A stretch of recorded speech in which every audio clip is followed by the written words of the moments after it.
দারুন উলুম হাটহাজারীর সংক্ষিপ্ত ইতিহাস। উপমহাদেশের অন্যতম বৃহৎ কওমি আরবি বিশ্ববিদ্যালয় দারুল উলুম মুইনুল ইসলাম এতদাঞ্চলে ইসলামী শিক্ষা ও সংস্কার আন্দোলনের গোড়াপত্তন করে।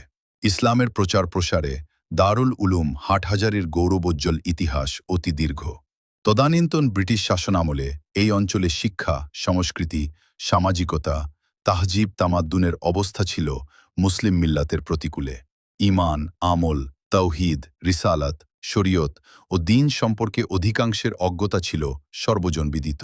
মুসলিম সমাজের বৃহদাংশ শিরিক, বিদাত, কবর, বৃক্ষপূজা ও ঈমানের পরিপন্থী কুসংস্কার, হানাহানি, রাহাজানি তথা ইসলাম বিরোধী কার্যকলাপে ছিল নিমজ্জিত।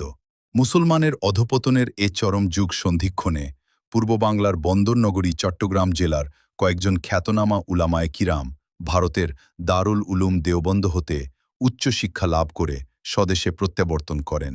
তারা এদেশের মুসলমানদেরকে কুরআন হাদিস ও দ্বীন শরীয়তের সহিহ এলেম শিক্ষাদানের নিমিত্তে বিশ্ববিখ্যাত ইসলামী শিক্ষাকেন্দ্র দারুল উলুম দেওবন্দের অনুকরণে একটি মাদ্রাসা প্রতিষ্ঠার সিদ্ধান্ত গ্রহণ করেন। তদানীন্তন নিখিল ভারতের সর্বজনমান্য আলিমে হক্কানি যুগশ্রেষ্ঠ বুজুর্গ হজরত মাওলানা ফয়লুর রহমান গঞ্জে মুরাদাবাদী রহমাতুল্লাহি আলাইহ এর সুযোগ্য শিষ্য, দারুল উলুম দেওবন্দের কৃতি ছাত্র, আহলে সুন্নত ওয়াল জামাতের আক্কিদার প্রচার প্রসার বাস্তবায়নের সংগ্রামী অগ্রনায়ক, আশেকে কুরআন হজরত আল্লামা আব্দুল ওয়াহেদ রহমাতুল্লাহি আলাইহ বাংলাদেশে দেওবন্দি তরিকার মাদ্রাসা প্রতিষ্ঠায় অগ্রণী ভূমিকা গ্রহণ করেন।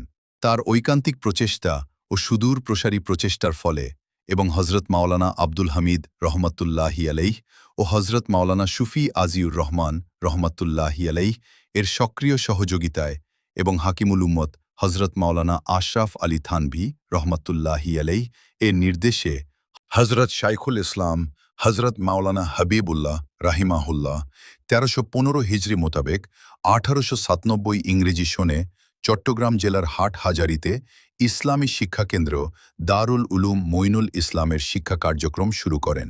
সর্বপ্রথম তিনি হাটহাজারী থানা সদর হতে ৩ কিলোমিটার দূরে চারিয়া গ্রামে স্থানীয় ছেলেমেয়েদেরকে শিক্ষাদান করতে থাকেন।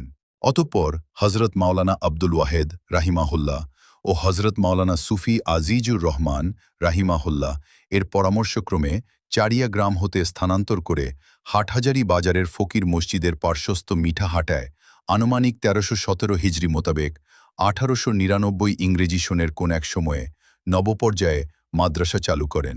অনিবার্য কারণবশত উক্ত স্থান হতে মাদ্রাসা স্থানান্তর অত্যাবশ্যক হয়ে ওঠে।